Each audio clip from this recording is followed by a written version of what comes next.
Today, we're diving into 3 exciting topics. First up, I'll show you how to highlight weekend data in a column or row. Next, we'll explore how to filter and display data for a specific month. Finally, we'll transform Boolean values into checkboxes for enhanced visualization. Let's jump right in.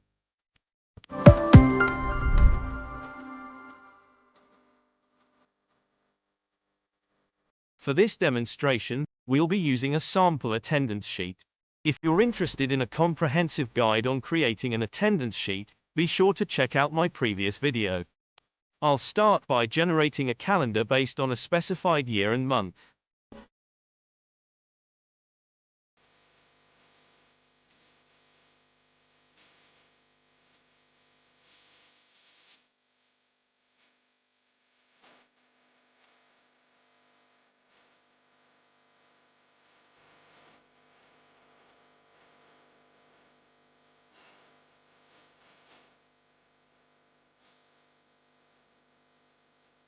Next, I'll use the Excel text function to insert the names of the days.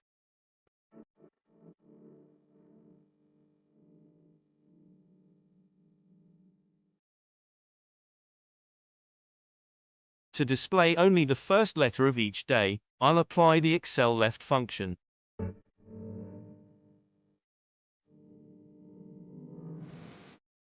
Let's go ahead and add a few names. I'll also input some random Boolean values to represent the monthly attendance records. Let's explore how to filter attendance records for a specific month. For instance, if we choose February, you'll notice that dates from March might also appear. To address this, we can apply conditional formatting. Start by selecting the entire table range, then choose New Rule from the Conditional Formatting menu. In the formula text box, use the month function and select the active cell at C6, making sure to freeze only the row. This will return the month number for the selected date. I want to gray out any data where the month doesn't match the selected month. If the condition is satisfied, we'll set the formatting to change the font color to white, reducing its visibility.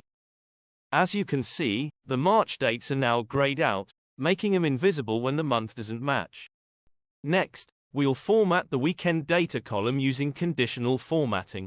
I want to change the font color to blue for Saturdays and red for Sundays.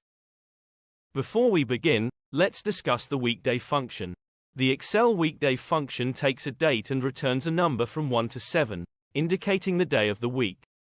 By default, it returns 1 for Sunday and 7 for Saturday, but this can be adjusted. To highlight the data, navigate to the Conditional Formatting menu and choose the New Rule option. In the Formula text field, input the weekday function by selecting the active cell. Freeze the row number.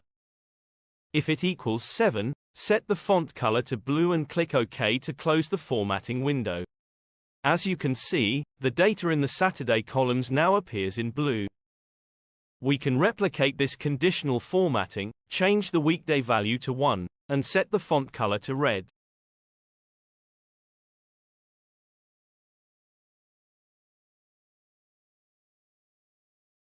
Click OK to confirm.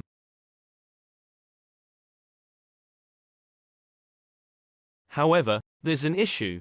Filtering for February still shows March data. To resolve this, open Manage Rules, move the rule to gray out data to the top, and apply it. Now the issue is fixed. Now, let's proceed to the final step. Converting these Boolean values into checkboxes instantly. Using Boolean numbers in reports can be hard to interpret, so it's better to use checkboxes. Start by selecting the range containing the Boolean numbers. Then, open the Format Cells option, choose Custom, and replace the format with the checkbox type as shown. You can use checkbox symbols for this. Click OK, and that's it. All Boolean numbers are now displayed as checkboxes. A tick represents true, or 1, while an empty box represents false, or 0. You can change the values by entering Boolean numbers, and they will immediately convert to checkboxes. Thank you for watching. I hope you found this tutorial helpful. If you have any questions or suggestions, feel free to leave a comment below. Don't forget to like this video if you enjoyed it, and subscribe to my channel for more Excel tips and tutorials. See you in the next episode.